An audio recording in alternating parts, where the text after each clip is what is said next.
Hello everyone, welcome to class work institute. तो NEET 25 का एक और क्वेश्चन लेकर के मैं आपके साथ हूँ। आइए ये क्वेश्चन पहले रीड कर लेते हैं, ठीक है। तो ये क्वेश्चन क्या है, देखो। Match list 1 with list 2। यहाँ पे दो लिस्ट दी हुई है और हमको करेक्ट मैच करना है और फिर इसमें से ऑप्शन चूज़ करना है, ठीक है। तो क्वेश्चन पढ़ लो। लिस्ट 1 में है A B C D. Option है आपके एडेनोसिन, एडेनाइलिक एसिड, एडेनिन और एलेनिन। और लिस्ट 2 1 2 3 4 है नाइट्रोजनस बेस, न्यूक्लियोटाइड, न्यूक्लियोसाइड और अमीनो एसिड, ठीक है। तो देखो ये क्वेश्चन जो है वो बिल्कुल स्ट्रेट फॉरवर्ड है, हमारे एनसीईआरटी के एक ही पेज से ये क्वेश्चन के है। तो आइए पहले तो एनसीईआरटी में ये कहाँ पर है ये देख लेते हैं। एनसीईआरटी क्लास 11th में 107 पेज नंबर जब आप खोलते हैं, बायोमोलिक्यूल्स का चैप्टर है, जिसमें कि आपको अगर basic structure of protein basic structure of amino acids आता है और आपका न्यूक्लिक एसिड के स्ट्रक्चर पे अच्छा कमांड है, जो कि आपके एक डायग्राम में सारा कुछ मेंशन है इस पेज में। तो ये आपका बिल्कुल ही ये इजी और स्ट्रेट फॉरवर्ड क्वेश्चन था, इसमें ज़्यादा टाइम बिल्कुल भी नहीं लगेगा, ये फ़ौरन बन जाएगा। लेकिन हम लोग इसको बहुत इजी और बहुत सिंपल तरीके से समझते हैं, ओके। तो देखो सबसे पहले हम लोग आते हैं क्वेश्चन पे कि हमारा क्वेश्चन क्या क्या है। तो यहाँ पर एक ही चीज़ जो है वो अमीनो एसिड का स्ट्रक्चर है and this is the alanine. तो देखो अमीनो एसिड क्या होता है। अमीनो एसिड हमारा सब्स्टिट्यूटेड मिथाइल होता है, मतलब कि मिथाइल अगर एक कार्बन के चारों वैलेंसी पे, कार्बन हमको पता है कि टेट्रावैलेंट कंपाउंड है, उसके चारों वैलेंसी पे अगर हाइड्रोजन लगा हुआ है तो ये मीथेन कहलाएगा। लेकिन इसकी वैलेंसी अगर हम चेंज कर देते हैं, अगर एक हाइड्रोजन को हटा करके एक तरफ हमने क्या लगा दिया, अमाइनो ग्रुप लगा दिया, और दूसरी तरफ हमने क्या लगा दिया, कार्बोक्सिलिक एसिड का ग्रुप लगा दिया, ठीक है। और एक तरफ अपना हाइड्रोजन रह गया है और दूसरी तरफ क्या है, यहाँ पर जो ग्रुप होता है ये इसका वेरिएबल पोजीशन होता है, दिस इज दी आर। ये क्या होता है, वेरिएबल पोजीशन होता है and depending upon the R कि हमारा जो फंक्शनल ग्रुप है वो कैसा है, हम अमीनो एसिड को as a acid, basic, neutral इस कैटेगरी में डिवाइड करते हैं। सल्फाइड, सल्फर कंटेनिंग, या हम लोग इसको मतलब डिपेंडिंग अपॉन कि अब ये कैसा है, वो ओवरऑल हमारा अमीनो एसिड जो होता है वो डिफरेंट डिफरेंट केमिकल प्रॉपर्टीज़ का होता है, ठीक है। तो ये है मेरा बेसिक स्ट्रक्चर अमीनो एसिड का। अगर इस अमीनो एसिड में आर ग्रुप हटा करके, आर हमारा वेरिएबल ग्रुप है, आर ग्रुप हटा करके एक मिथाइल ग्रुप लगा देते हैं। देखो हमारे एनसीईआरटी में सिर्फ 3 ही अमीनो एसिड का स्ट्रक्चर दिया हुआ है, ठीक है। एक स्ट्रक्चर किसका है, हमारा ग्लाइसिन का स्ट्रक्चर है, एलेनिन का स्ट्रक्चर है और सेरीन का स्ट्रक्चर है। हो सकता है ये पेज आपको बहुत ब्लर नज़र आ रहा हो, तो आप लोग अपना NCERT page number 107 class 11th का खोल करके देखिए, वहाँ पे बिल्कुल क्लियरली आपको दिखेगा ग्लाइसिन है, एलेनिन है और सेरीन है। अब इसमें देखो ग्लाइसिन में फंक्शनल ग्रुप क्या होता है, हाइड्रोजन होता है। अगर यहाँ पे भी हाइड्रोजन है तो वो मेरा ग्लाइसिन हो जाएगा। लेकिन अगर यहाँ पे फंक्शनल ग्रुप जो है वो एक मिथाइल ग्रुप है CH3, तो ये कौन सा अमीनो एसिड है, दिस इज द एलेनिन, ठीक है। ये एलेनिन हो गया। तो वापस क्वेश्चन पे आके देखते हैं। ये देखो एलेनिन जो है वो क्या, हम लोगों ने देखा एलेनिन जो है वो अमीनो एसिड है। तो एक तो इसमें से टिक हो गया कि एलेनिन क्या है, एलेनिन जो है वो अमीनो एसिड है। अब 3 देखो, ये तीनों कितना सिमिलर साउंड कर रहे हैं ना। तो इसको हम लोगों को, इसके लिए क्या है कि आपका फंडा बिल्कुल क्लियर होना चाहिए। आप स्टेप बाय स्टेप अगर चीज़ों को समझते हैं, उनका नॉमेनक्लेचर समझते हैं, तो ये आंसर, ये क्वेश्चन जो है वो बहुत इजी है, ठीक है। तो देखो ए पॉइंट पे है एडेनोसिन, बी पॉइंट पर है एडेनाइलिक एसिड और एडेनिन। तो ये तीनों में क्या डिफरेंस है, देखो ये तीनों अगर आपको न्यूक्लिक एसिड का स्ट्रक्चर अच्छे से आता है तो ये चीज़ आपको समझ में आ जाएगी। सबसे पहले देखो न्यूक्लिक एसिड जो होता है वो 3 चीज़ से मिलकर बना हुआ होता है। Number 1 is nitrogenous base, what is number 1 is the nitrogenous base, number 2 is pentose sugar and number 3 is phosphate group, ठीक है। PO4 3-, ये हमारा होता है फॉस्फेट ग्रुप।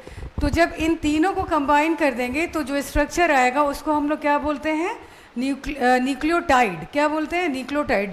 जो न्यूक्लिक एसिड होता है, न्यूक्लिक एसिड का न्यूक्लियोटाइड इसका क्या है, मोनोमर है। क्योंकि न्यूक्लिक एसिड क्या होता है, this is the polymer of what, polymer of nucleotide, और इसका एग्जाम्पल क्या होता है, डीएनए एंड आरएनए, ठीक है ना। तो न्यूक्लियोटाइड का स्ट्रक्चर हमको पता चला कि अगर इन तीनों चीज़ को, नाइट्रोजनस बेस, पेंटोज शुगर और फॉस्फेट ग्रुप को कंबाइन कर देते हैं तो जो स्ट्रक्चर आएगा वो क्या कहलाएगा, न्यूक्लियोटाइड कहलाएगा, ठीक है। और अगर इसमें जो नाइट्रोजनस बेस है वो क्या है, तो नाइट्रोजनस बेस दो तरह का होता है। एक जो इसमें से होता है, दिस इज द प्यूरीन, और एक होता है पायरिमिडीन। प्यूरीन में क्या आता है, एडेनिन और ग्वानिन, और पायरिमिडीन में आता है साइटोसिन और थाइमिन, और इसमें एक और आता है यूरासिल। क्या आता है, यूरासिल, लेकिन uracil is not present in DNA. ये कहाँ होता है, आरएनए में होता है। तो इसको याद रखने के लिए मैंने पहले एक बार बताया है पहले भी, क्योंकि प्यूरीन आप प्योर मेटल से याद रख सकते हैं, एजी इज फॉर सिल्वर, तो pure AG adenine guanine, and pure is for purine, pure metal AG से याद रख सकते हैं, और इसको टू कट अ पाई से याद रख सकते हैं, ठीक है। पाई इज फॉर पेरिमिडिन, कट क्या हो गया, CUT, सी में आपके क्या हो गया, साइटोसिन, यू में यूरासिल और थाइमिन। खैर ये प्रीवियस वीडियोस में है, आप चाहें तो इसको डिटेल में देख सकते हैं। अब हम लोग आते हैं क्वेश्चन पे। तो अब जब क्वेश्चन पे आते हैं तो देखो इसमें से एक ऑप्शन है एडेनिन। तो एडेनिन क्या हो जाएगा हमारा एडेनिन जो है that is the nitrogenous base, ठीक है। तो हम लोग इसको मिला लेते हैं, एडेनिन क्या हो गया, नाइट्रोजनस बेस। अब आपका बचा एडेनाइलिक एसिड और एडेनोसिन। तो अब देखो एडेनोसिन क्या होता है, तो न्यूक्लियोटाइड से जब हम लोग नाइट्रोजनस बेस से ये सारा स्ट्रक्चर बनाते हैं, ये तीनों चीज़ मिलता है, नाइट्रोजनस बेस, पेंटोज शुगर और फॉस्फेट, तब जो स्ट्रक्चर कहलाता है वो क्या कहलाता है, nucleotide. T is for total, ये सारे को मिला करके। लेकिन जस्ट इमेजिन, ऐसा करो कि अभी सिर्फ दो स्ट्रक्चर मिला हुआ है, पेंटोज शुगर के साथ नाइट्रोजनस बेस है। पेंटोज शुगर और नाइट्रोजनस बेस मिल करके जो स्ट्रक्चर बनाता है उसको हम लोग क्या बोलते हैं, उसको ही हम लोग कहते हैं न्यूक्लियोसाइड। देखो ये येलो वाला जो है this is the pentose sugar, और इसके फर्स्ट कार्बन पे एक नाइट्रोजनस बेस अटैच है। Suppose this nitrogenous base is adenosine, तो ये एक न्यूक्लियोसाइड हो गया, ठीक है। शुगर की साइड में एक नाइट्रोजनस बेस है, इसको ऐसे याद रखो, शुगर का side nitrogenous base, so this is nucleoside. तो ये जो स्ट्रक्चर है ये न्यूक्लियोसाइड है। अब इसका नॉमेनक्लेचर बहुत इंपॉर्टेंट है, ये भी जब आप एनसीईआरटी में आ जाएंगे तो देखो इसी पेज पर लिखा हुआ है, इस पेज पे जहाँ पे एडेनोसिन और यूरिडिन, तो ये इसका नॉमेनक्लेचर होता है न्यूक्लियोसाइड का। तो न्यूक्लियोसाइड जितने भी हमारे नाइट्रोजनस बेस हैं सारे के सारे न्यूक्लियोसाइड बनाएंगे।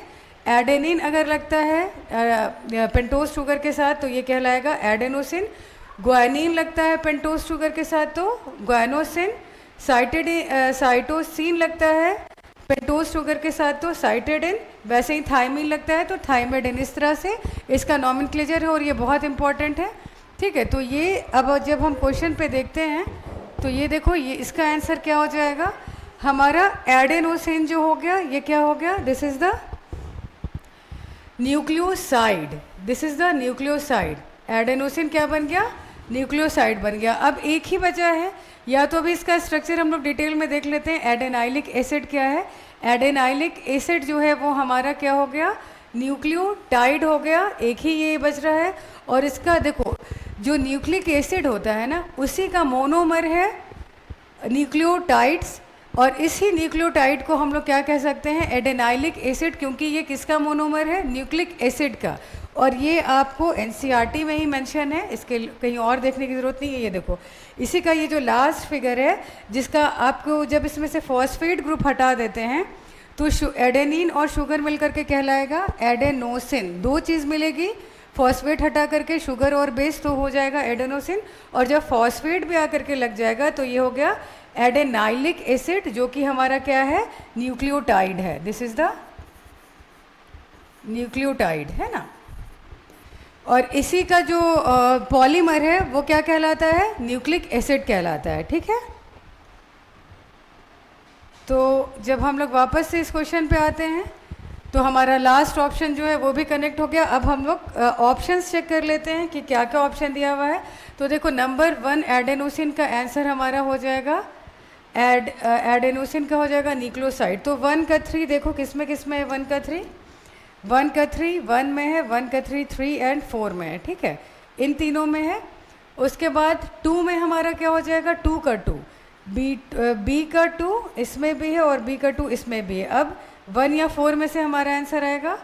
और जब 3 का आंसर क्या है 1, 3 का 1 इसमें है और इसमें 3 का 4 है, तो ये आपका कट हो गया।